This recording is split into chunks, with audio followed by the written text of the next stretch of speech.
যারা যোগ সাধনায় খুব গভীরভাবে ডুবে যেতে পারে তারা এই 8টি অলৌকিক ক্ষমতার অধিকারী হয়ে যায়।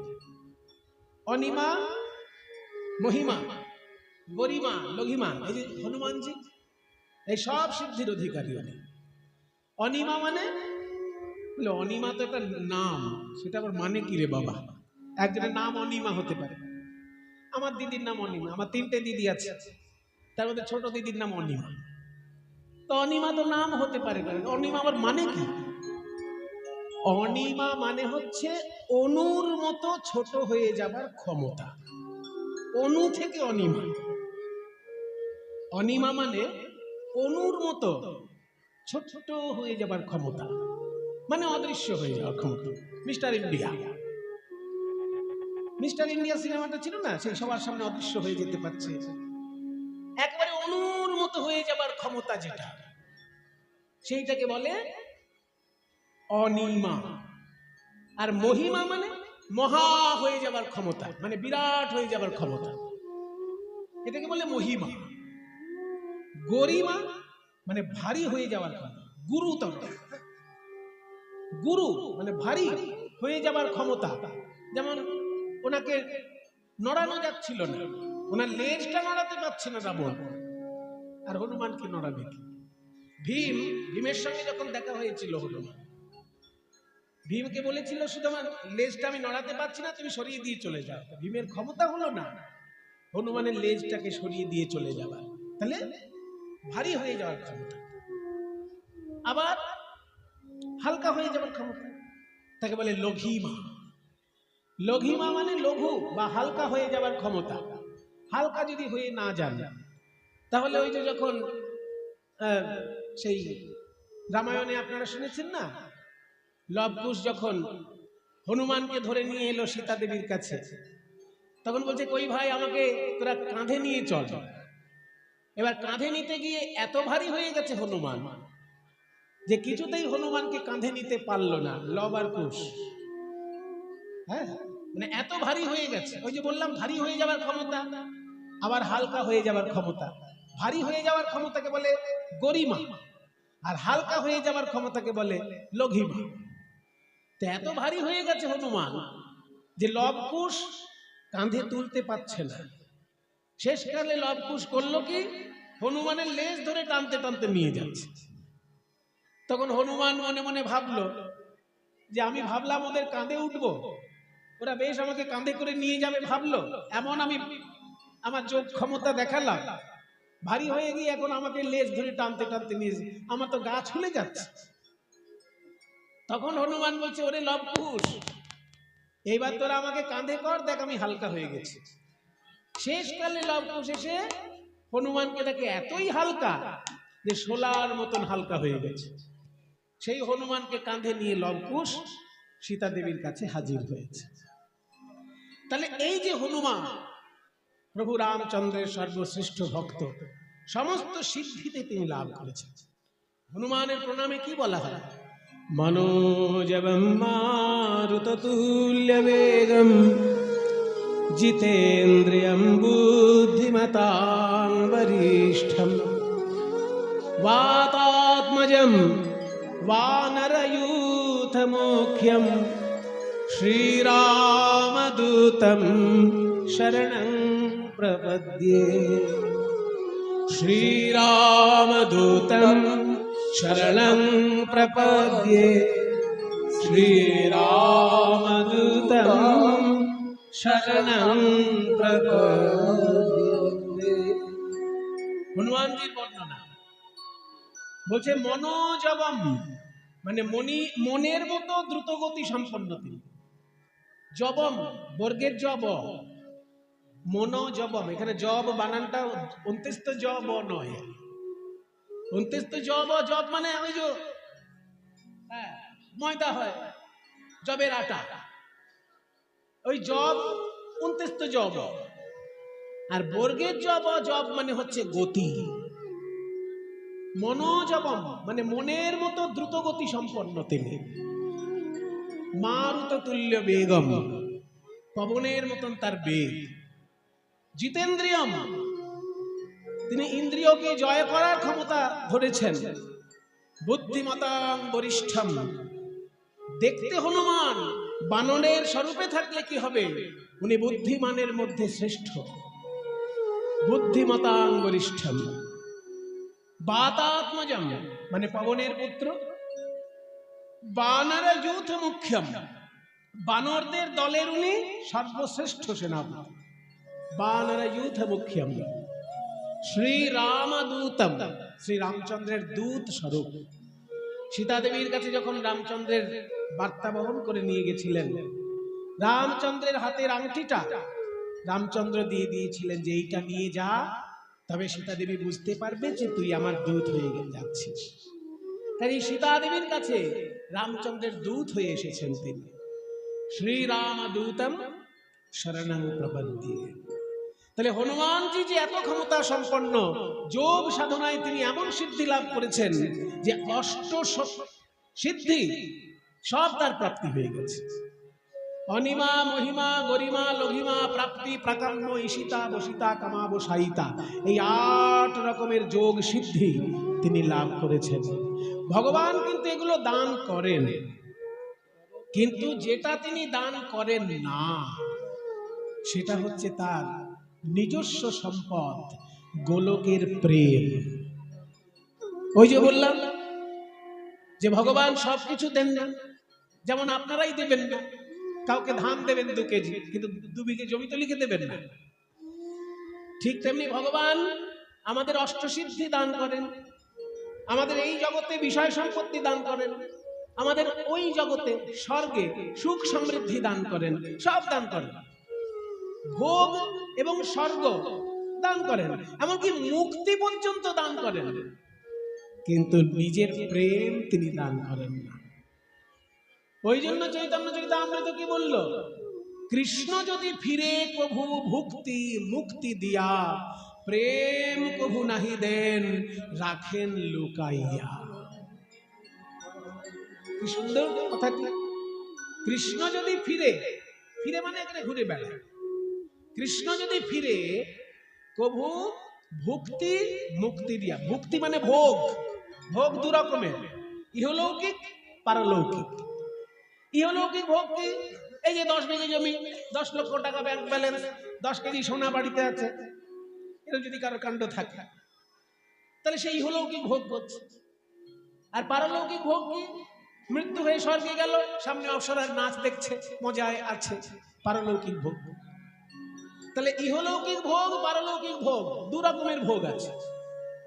আর যারা উচ্চ স্তরের সাধক তারা ইহলৌকিক ভোগও চায় না, পারলৌকিক ভোগও চায় না, তারা শুধু মায়ার বন্ধন থেকে মুক্তি চায়।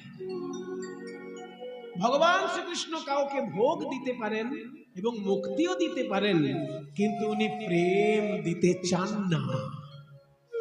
প্রেম প্রভু নাহি দেন রাখেন লুকাইয়া। সেই প্রেম এই কলিযুগে দেবার জন্য গৌরাঙ্গ মহাপ্রভুর আশা।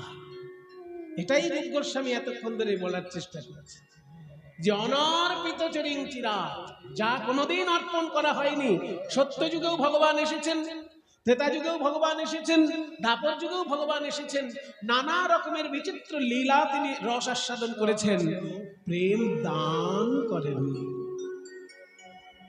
অনর্পিত চরিং চিরাত করুণয়া অবতীর্ণ কলৌ, করুণা করে কলিযুগে তিনি অবতীর্ণ হলেন।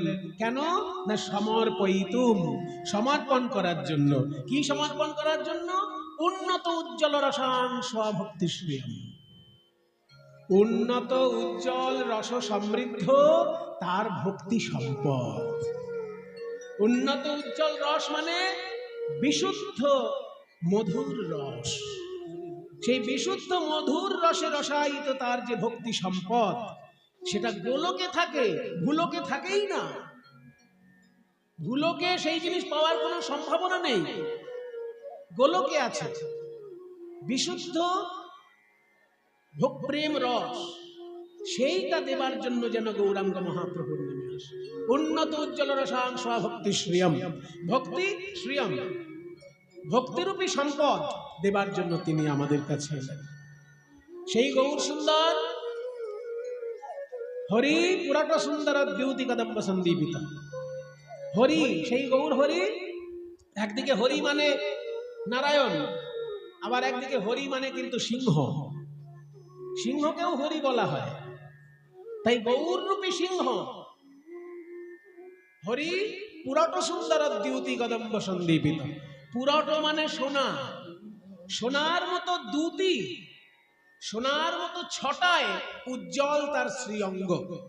সেই গৌর সুন্দর হৃদয় কন্দরে স্ফুরতু বহ।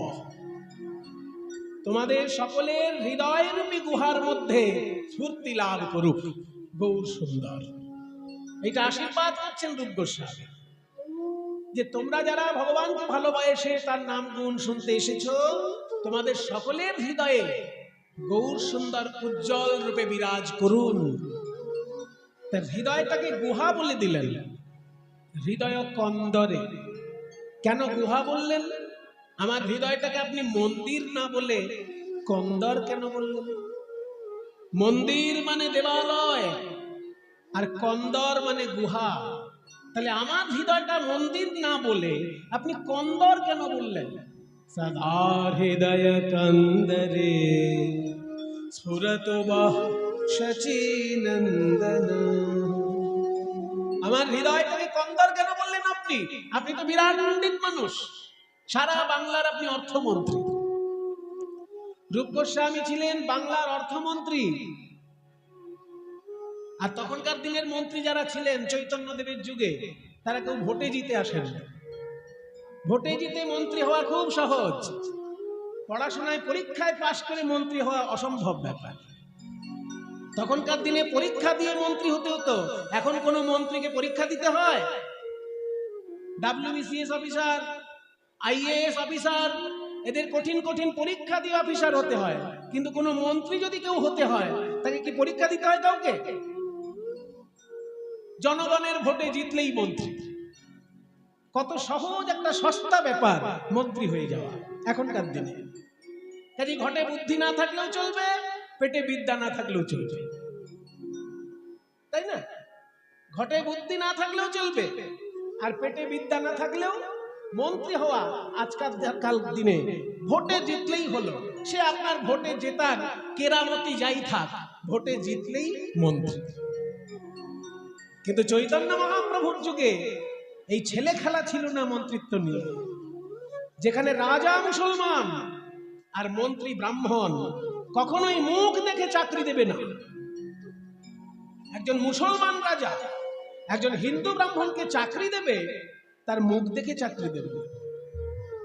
নিশ্চয়ই তার মতো বুদ্ধিমান কোন মুসলমান খুঁজে পাওয়া যায়নি, সেই জন্য ব্রাহ্মণকে ডেকে চাকরি দিতে বাধ্য হয়েছে, নাকি বলুন?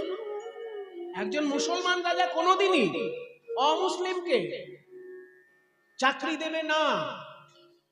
ইসলামের কঠিন শাসন, ইসলাম শাসিত রাজ্যের নিয়ম যে কাফেরকে কখনো শাসনতন্ত্র দেওয়া যাবে না।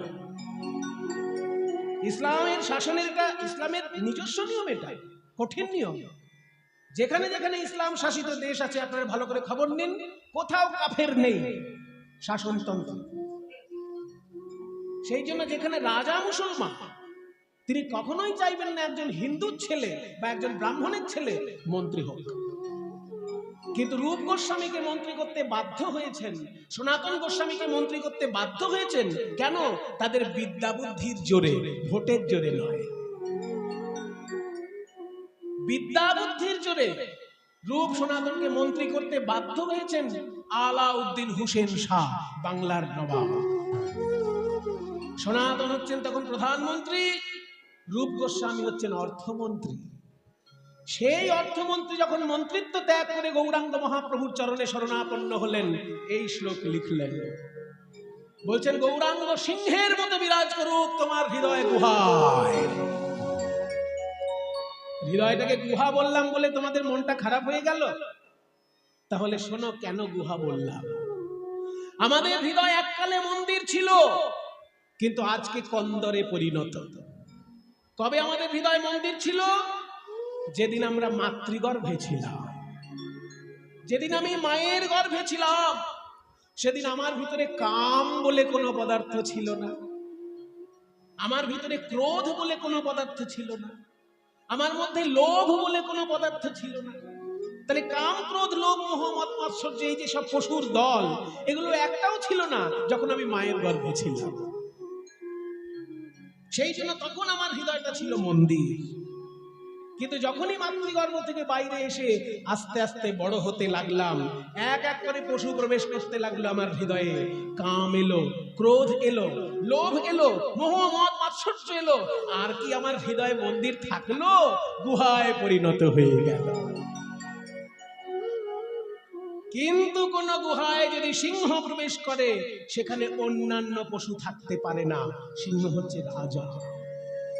ঠিক তেমনি হে গৌর সুন্দর, তুমি তো গোলকের রাধা কৃষ্ণের মিলিত তনু, সিংহের মতো বিক্রম নিয়ে তুমি আমার হৃদয়ে বিরাজ করো, যাতে কাম, ক্রোধাদি পশুর দল এখান থেকে অনায়াসে চলে যায়। নিতাই গৌর হরি বল। আনার পিত চরিং চিরা করুণায়া অবতীর্ণ করো,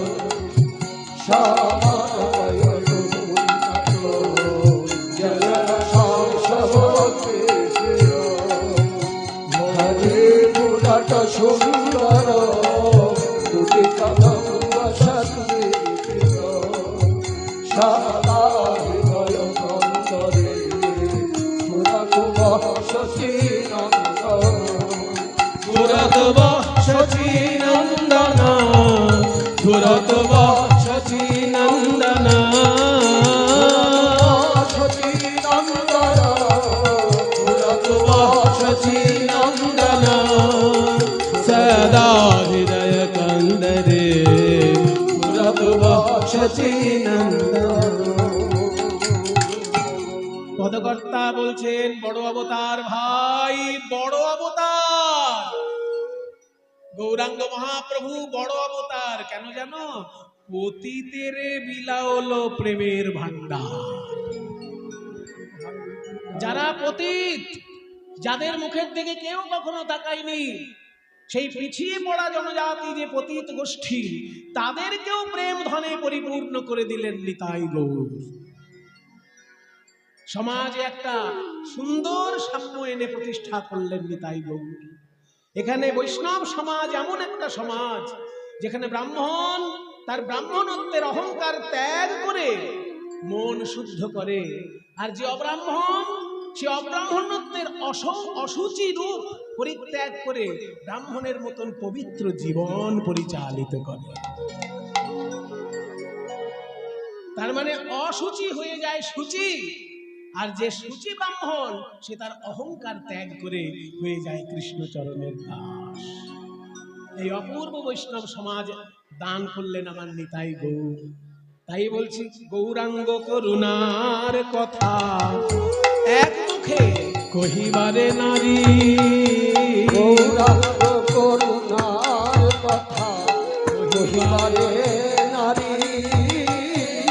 দেখো সংকীর্তন মাঝে নাচে কুলের গোহারি, ওই সংকীর্তন মাঝে নাচে কুলের গোহারি, ওই সংকীর্তন মাঝে নাচে কুলের গোহারি, ওই সংকীর্তন মাঝে নাচে কুলের গোহারি। আবার কি বড় অপরূপ ভাই রে আমার গোরা চাঁদের লীলা, বড় অপরূপ ভাই রে, বড় অপরূপ ভাই রে গোরা চাঁদের লীলা। দেখো রাজা হইয়া কাঁধে করে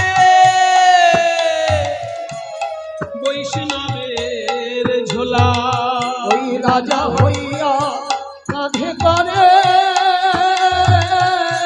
বৈষ্ণবের ঝোলা। যারা রাজা হয় তাদের একটা অহংকার কাজ করে, কিন্তু গৌরাঙ্গ মহাপ্রভু এমন লীলা করেছেন যে রাজা তার অহংকার ত্যাগ করে কাঙালের বেশ ধারণ করে মহাপ্রভুর কাছে এসেছে। উড়িষ্যার রাজা প্রতাপরুদ্র মহাপ্রভুর সঙ্গে দেখা করতে চেয়েছিলেন। মহাপ্রভু কি উত্তর পাঠালেন? যে আমি রাজার সঙ্গে দেখা করার জন্য পুরীধামে আসিনি, আমি জগন্নাথের জন্য পুরীধামে এসেছি। রাজার সঙ্গে দেখা করলে আমার পাপ হবে। এত বড় কথা বলার মতো সাহস ছিল গৌরাঙ্গ মহাপ্রভু। রাজাকে বলছে যে রাজার সঙ্গে দেখা করলে আমার পাপ হবে। বলুন, এত বড় কথা বলার মতো সাহস থাকা চাই তো। সেই সাহসটা মহাপ্রভুর ছিল। মহাপ্রভু বলেছিলেন যে বিষয়ীর অন্ন খাইলে মলিন হয় মন, মলিন মনে নাহি হয় শ্রীকৃষ্ণ স্মরণ।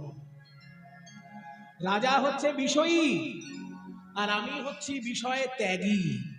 ওনার পথ ভোগের পথ আর আমার পথ ত্যাগের পথ। আমি যদি ওনার সঙ্গে দেখা করতে চাই, ওনার প্রভাব আমার উপর পড়বে, আমার ত্যাগী মনে ভোগের আকাঙ্ক্ষা জাগতে পারে। তাই আমি রাজার মুখ দর্শন করতে চাই না। এত বড় কথা মহাপ্রভু বললেন। অন্য রাজা হলে কি করতো? বলতে এত বড় অহংকারী সন্ন্যাসীকে বার করে দাও পুরী থেকে। কিন্তু তিনি বলেননি।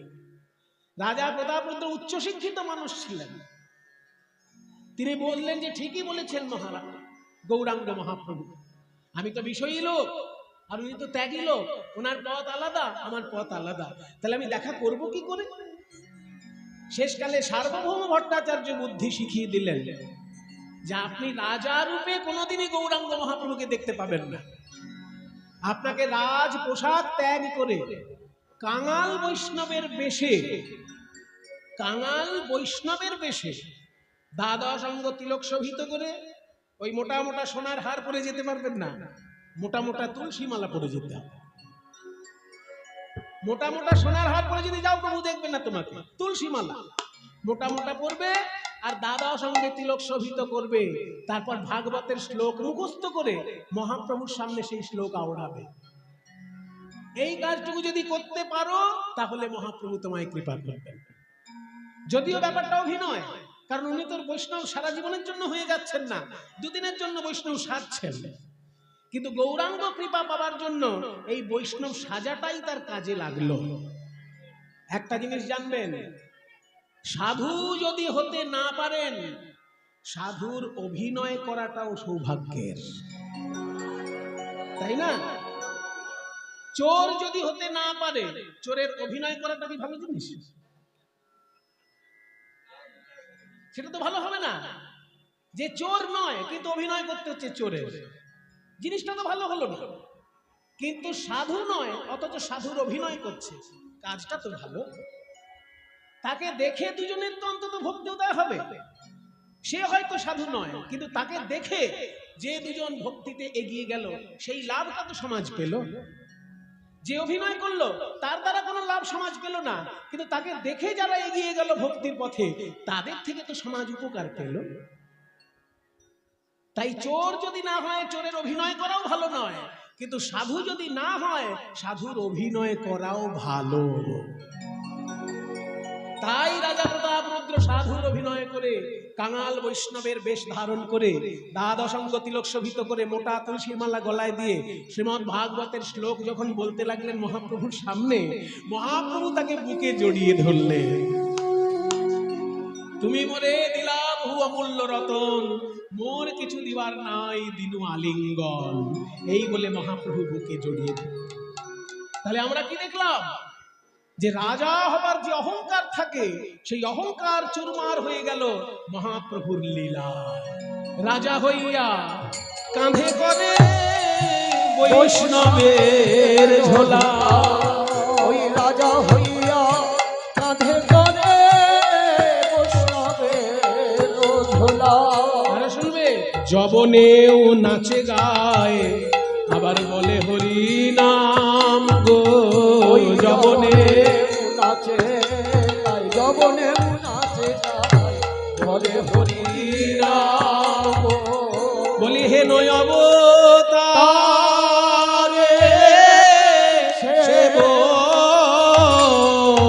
বঞ্চিত,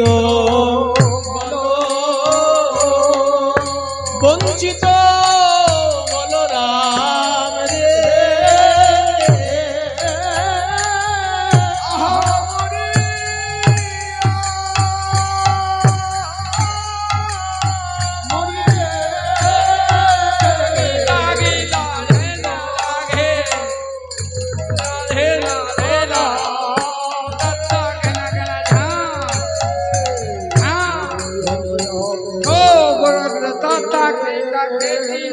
ধেইয়া তাগর দাতা খেটা খেটি নিতা দাদা ধেইয়া ঝেড়ে তখিতা ঝেড়ে তখিতা ঝেড়ে তখিতা ধেইতা গরগতা ধেই তখিতা খিতা ধেইয়া ধেইয়া ধেই ঝাঁ গরগতা খেটা খেটি নিতা गरगरता कैटा कैटी निता तत्ता धैया झड़ता खिता झड़ता खिता झड़ता खिता धैया गरगरता धैया गरगरता धैया खिता खिता अवतारे से चित बलो राम हे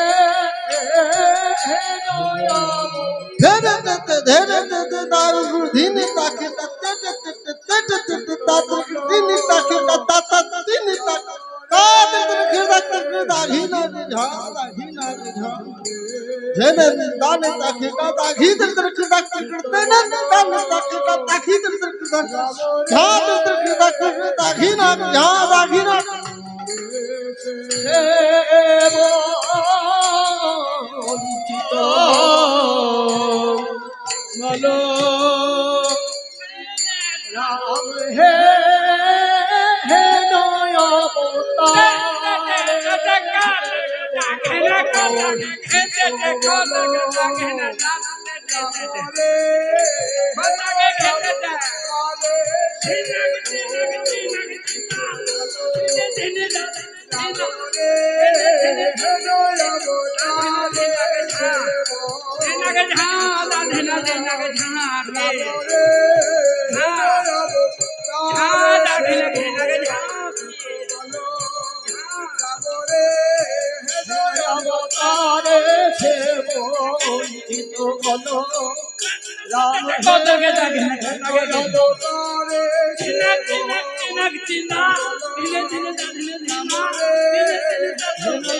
अवतारे से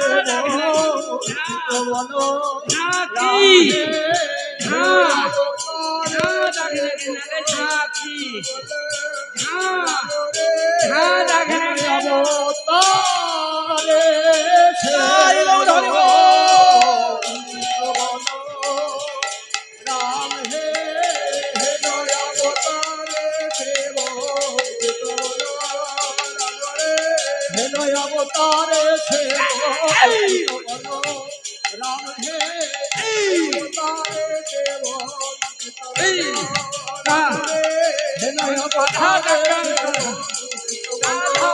राम हे अवतारे अवतारे से बोलो राम रे अवतारे से बोलो राम रे अवतारे से बोलो राम हे अवतारे से बोलो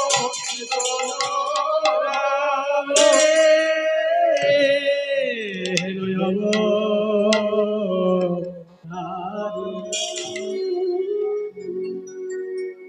প্রভু শ্রী রামচন্দ্রের অপূর্ব মন্দির, কি সুন্দর শ্রী বিগ্রহ।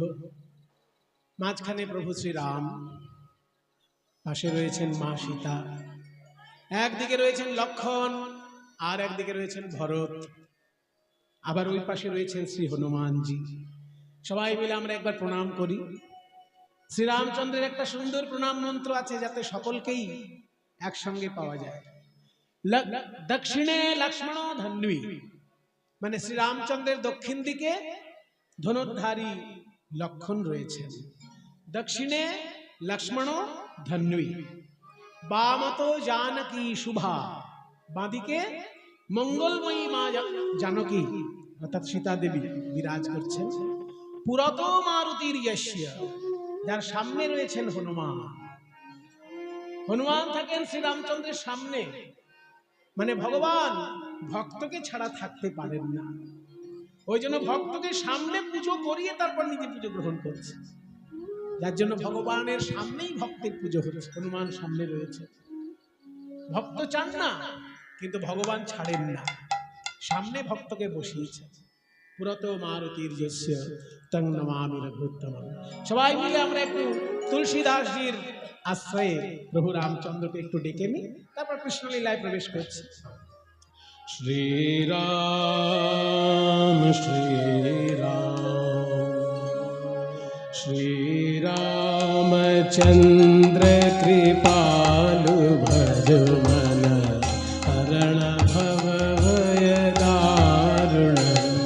श्रीरामचंद्र कृपालु भज मन हरन भव भय दारुण।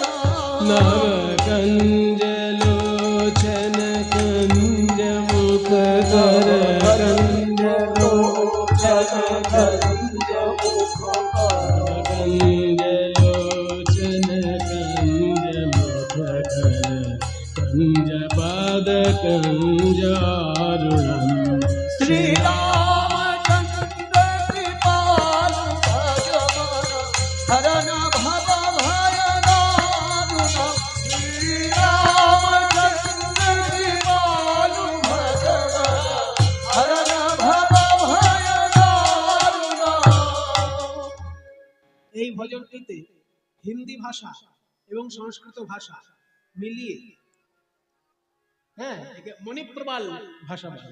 সাউথ ইন্ডিয়ান পরিভাষায় এর নাম মণিপ্রবাল। হ্যাঁ, মানে একটা প্রবাল, একটা রত্ন। প্রবাল থাকে সমুদ্রে আর রত্ন থাকে পাথরের মধ্যে বা মাটির মধ্যে।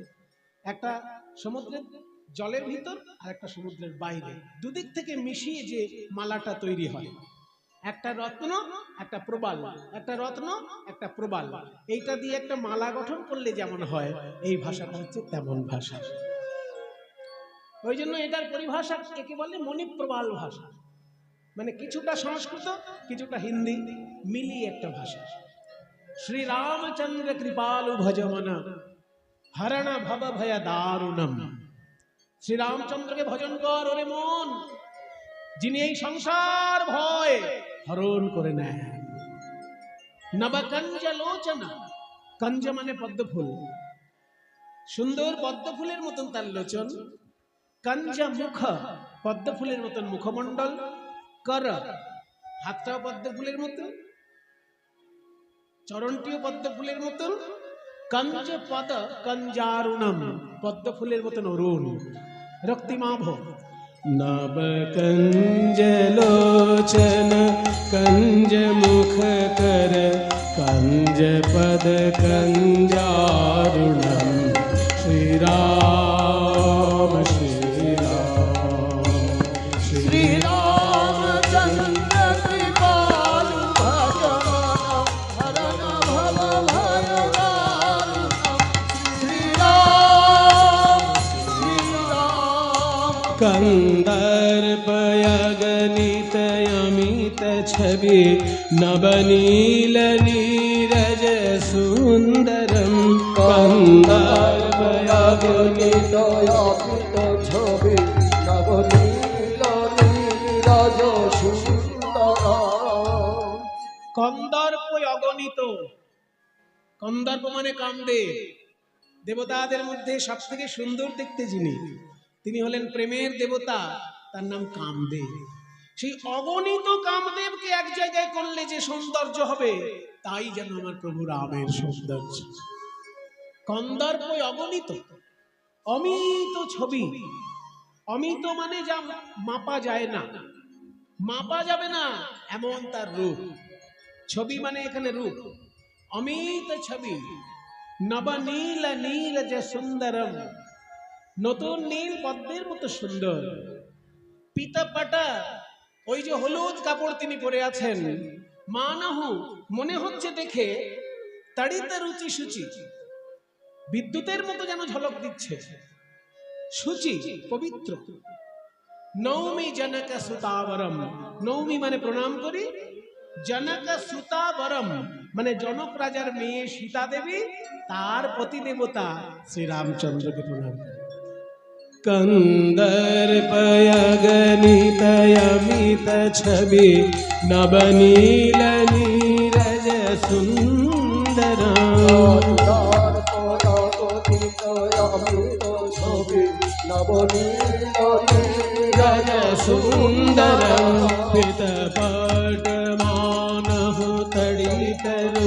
शुचि नौमि जनक सुतावरम श्री राम श्री राम श्री राम चंद्र कृपाल हरण भव भय इति वदति तुलसीदास शंकर शेष मुनि मनरंजनम् इति वदति तुलसीदास शंकर शेष मुनि जनम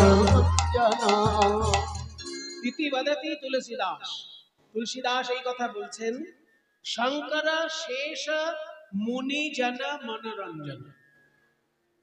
শঙ্কর মানে শিব ঠাকুর, শেষ মানে শেষ নাগ, শেষ নাগ এবং শিব ঠাকুর আরো অন্যান্য যারা মুনি ঋষি আছেন তাদের সকলেই যেন মনোরঞ্জন হচ্ছে প্রভু রামের রূপ দর্শন করে। এতে বদতি তুলসীদাস শঙ্কর শেষ মুনি মনোরঞ্জনম এতে বদতি তুলসীদাস শঙ্কর শেষ मुनि जन रंजन मम हृदय कंज निवास कुरु कामादि खल दल गंजनम। मम हृदय कंज निवास कुरु, আমার হৃদয় রূপী পদ্ম ফুলে তুমি এসে একবার বিরাজ করো প্রভু রাম। আর তুমি তো যুদ্ধ না করে থাকতে পারো না। রাবণের মতন দুষ্ট প্রকৃতির লোক যারা, তাদের সঙ্গে তুমি যুদ্ধ করেছো। জানো প্রভু, আমার হৃদয়ের মধ্যেও 6 জন রয়েছে দুষ্ট প্রকৃতির লোক, তারা রাবণের থেকেও ভয়ঙ্কর। ওই যে কাম ক্রোধ লোভ মোহ মদ মাৎসর্য এই সব রাক্ষসের দল আমার বুকের মধ্যে বিরাজ করছে। তুমি তাদেরকে এসে একবার তুমি তাদেরকে এসে দমন করে দিয়ে যাও। मम हृदय कंज निवास कुरु कामादि खल दल गंजनम। मम हृदय कंज निवास कुरु कामादि खल दल गंजनम। श्री राम श्री राम श्री राम चंद्र कृपाल भज मन हरण भव भय श्री राम श्री राम श्री राम श्री राम श्री राम श्री राम। सबाई बोलो सीतापति श्री रामचंद्र की, भरत शत्रुघ्न सह श्री लक्ष्मण देव की, पवन पुत्र श्री हनुमान जी की, आदि कवि वाल्मीकि मुनि की, बांग्लार कवि कृत्तिवास झा की, निज निज श्री गुरु महाराज की। মধুময় শ্রীধাম বৃন্দাবন। আজকে সখাদের সঙ্গে খেলা করছেন প্রাণ গোবিন্দ। শ্রীকৃষ্ণের বন্ধু কারা? মায়েরা। আপনারা যখন ধ্যান করে বৃন্দাবন দেখবেন তখন শ্রীকৃষ্ণের চারিপাশে বন্ধুদেরকে দেখতে পাবেন, কিন্তু তাদের নামগুলো যদি জানেন তাহলে তো ধ্যান করতে সুবিধে হবে। তাই শ্রীকৃষ্ণের বন্ধুদের নামগুলো বলছি, একটু শুনে নিন। শ্রীদাম, সুদাম, দাম, বসুদাম, সুবল, মহাবল, সুবাহু, মহাবাহু, স্তোককৃষ্ণ, অর্জুন, লবঙ্গ, মধুমঙ্গল। কটা হলো? ও বাবা, আপনারা শুনেওছেন আবার গুনেওছেন। বাহ, 12 জন কৃষ্ণের বন্ধু। এই বন্ধুগণ ছাড়া আরো বন্ধু আছে কৃষ্ণের, তাদের নামগুলো বলে দিই। হলায়ুধ, বরুথপ, গন্ধর্ব, কিঙ্কিনী, অংশুমান, ভদ্রসেন, বসন্ত, বিলাসী, উজ্জ্বল, কোকিল, কলবিঙ্ক, পুণ্ডরিক। কটা হলো? আবার 12 জন। এই 12 জন মিলে 24 জন শ্রীকৃষ্ণের বন্ধু। আর তার সঙ্গে রয়েছে শ্রীকৃষ্ণের দাদা বলরাম আর শ্রীকৃষ্ণ নিজে। তাহলে 24 আর 2 26 জন। আমাদের এই দেহতত্ত্বের মধ্যেও 26 জনের খেলা চলছে। এই দেহতত্ত্বের মধ্যেও 26 জন আছে। সাংখ্য দর্শন বলছে পুরুষ আর প্রকৃতি এই দুটো তত্ত্বই হচ্ছে শেষ কথা। পুরুষ বলতে কিন্তু বেটা ছেলে নয়। এমনি পুরুষ বলতে আমরা বুঝি বেটা ছেলে, কিন্তু সাংখ্য দর্শনের পরিভাষায় যখন পুরুষ বলবেন তার মানে বেটা ছেলে হলো না, তার মানে হলো ঈশ্বর তত্ত্ব। পুরীষু শয়তি ইতি পুরুষ, যিনি হৃদয় পুরীতে শয়ন করেন তাকে বলে পুরুষ।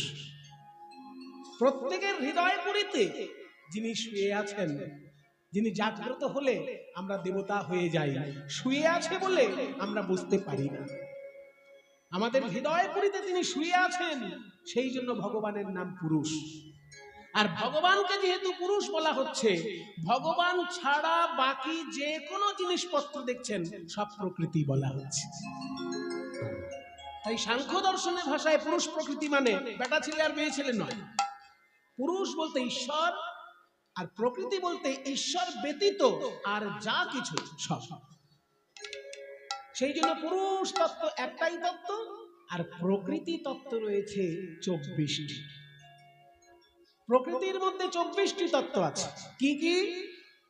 পঞ্চ জ্ঞানেন্দ্রিয়, পঞ্চ কর্মেন্দ্রিয়, পঞ্চ তন্মাত্র, পঞ্চভূত, আর মন বুদ্ধি চিত্ত অহংকার।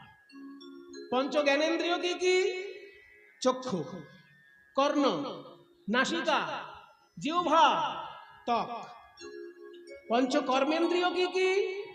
মুখ, পানি, পাদ, পায়ু এবং উপস্থ। পঞ্চ তন্মাত্র কি কি? না, পঞ্চ জ্ঞানেন্দ্রিয় যাতে আকৃষ্ট হয় সেগুলো পঞ্চ তন্মাত্র। ত্বক মাত্র, তার মধ্যেই ছুটে যায়, ওই জন্য এটা নাম ত্বক মাত্র, তন্মাত্র। চোখ ছুটে যায় কোথায়? রূপে। কান ছুটে যায় কোথায়? শব্দে। নাক ছুটে যায় কোথায়? গন্ধে। ওই জন্য যেটার মধ্যে ছুটে যায় সেটাকে তন্মাত্র বলে। পঞ্চ জ্ঞানেন্দ্রিয় কোথায় কোথায় ছুটে যায়? না, শব্দ, স্পর্শ, রূপ, রস, গন্ধ। আর পঞ্চভূত কি কি? না, ক্ষিতি, অপ, তেজ, মরুত, বোম। দেখুন, যে কটা তত্ত্ব বললাম, বিশ্ব ব্রহ্মাণ্ডে আপনি যে কোনো জিনিস খোঁজ করবেন এইগুলোর মধ্যেই ঘোরাফেরা করবেন। ক্ষিতি, অপ, তেজ, মরুত, বোম, পঞ্চতত্ত্ব। এই যে মাইকের স্ট্যান্ড সামনে রয়েছে, কি দিয়ে তৈরি? প্লাস্টিক আছে, লোহা আছে। লোহাটা কোত্থেকে বেরিয়েছে? মাটির ভিতর থেকে বেরিয়েছে। ক্ষিতি মানেই তো মাটি। তাহলে ক্ষিতি, অপ, তেজ, মরুত, বোম এই পাঁচটার মধ্যেই থাকবে। আপনি যে কোনো একটা জিনিস বার করুন, দেখুন এই পাঁচটার মধ্যে কোনো একটাই থাকবে সেটা। তাই সাংখ্য দর্শন বলছে বিশ্ব ব্রহ্মাণ্ডে দুটি মাত্র তত্ত্ব, পুরুষ আর প্রকৃতি। পুরুষ মানে ঈশ্বর, প্রকৃতি মানে ঈশ্বর ব্যতীত অন্য সমস্ত কিছু। সেগুলো 24টি সংখ্যায়। পঞ্চ জ্ঞানেন্দ্রিয়, পঞ্চ কর্মেন্দ্রিয়, পঞ্চ তন্মাত্র, পঞ্চভূত এবং মন বুদ্ধি চিত্ত অহংকার। এই 24 জনকে নিয়ে খেলা করছেন ঈশ্বর। সেই জন্য 12 জন বন্ধু আর 12 জন গোপাল, 12 জন উপগোপাল, 24 জন বন্ধু নিয়ে শ্রীকৃষ্ণ খেলা করছে। দেহতত্ত্বের সঙ্গে বৃন্দাবন তত্ত্বের এই মিলন। কিভাবে খেলা করছেন তারা? আজকে এই 24 জনের মধ্যে দ্বিতীয় জনের কথাটা আমরা একটু বিস্তারিত ভাবে শুনব। 12 জন যে প্রধান বন্ধু কৃষ্ণ, তার মধ্যে প্রথম বন্ধুর নাম শ্রীরাম।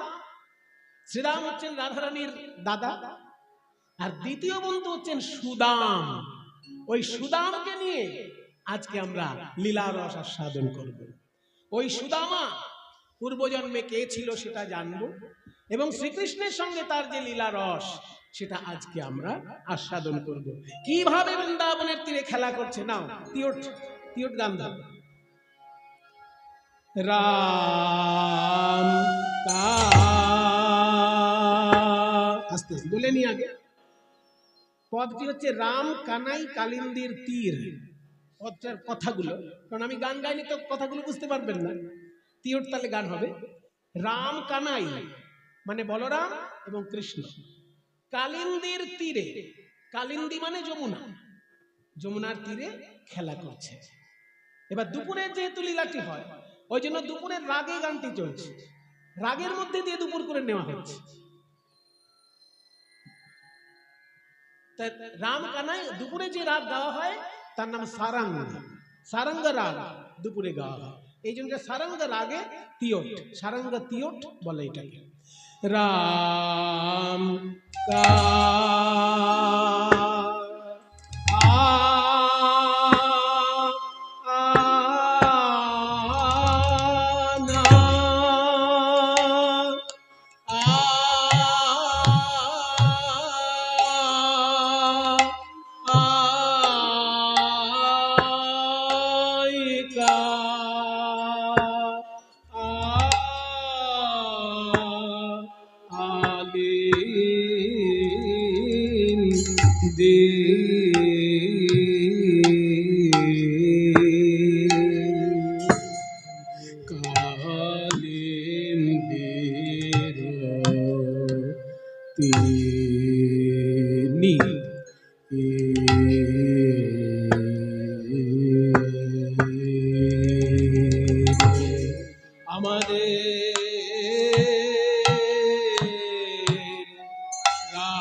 দেখো যমুনার তীরে আলো করে দুটি ভাইয়ে খেলা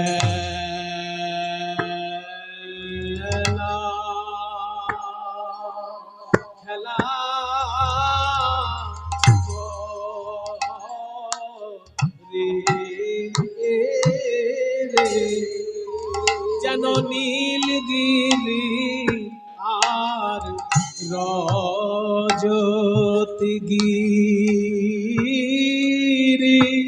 দুটি ভাইয়ে খেলা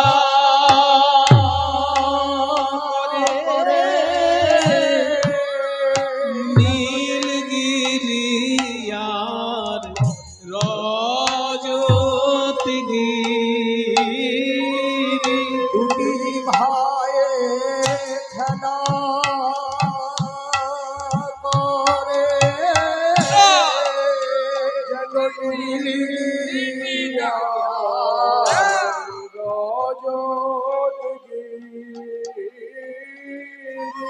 দুটি ভাইয়ে খেলা করে দুটি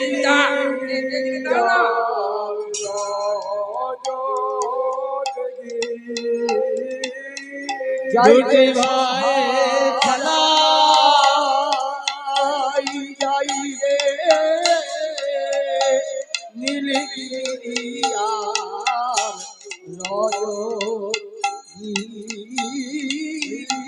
যাই রে শোভা ধেনে না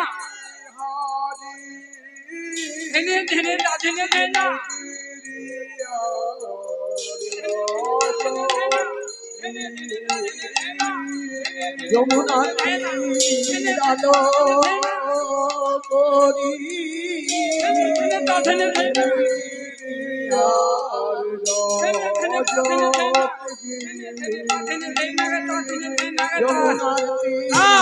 আলো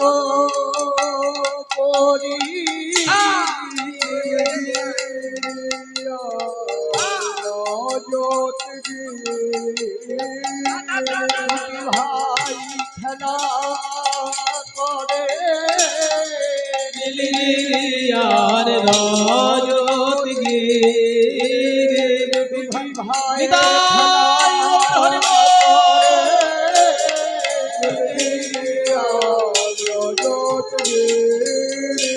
ভাই খেলা করে আর রজতগিরি, ভাই ভাই খেলা করে আর রজত গে ভাই খেলা করে আর রজত গে ভাই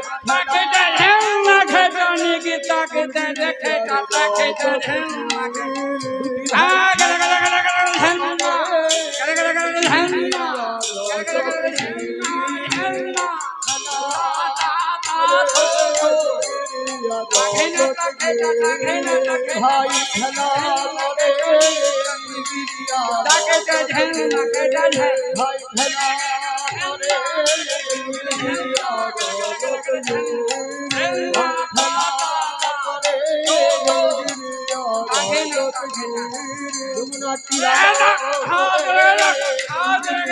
রজত গিরি সভার বলি হারি রজত গিরি জয় জয় সভার বলি হারি রজত গিরি যমুনা তীরালো হরি বল হরি বল যমুনা তীরালো করি রজত গিরি ভাই খেলা করে রজত গিরি ভাই খেলা কান্তমণি নীলগিরিয়ার রজত গিরি আহামরি রে রাম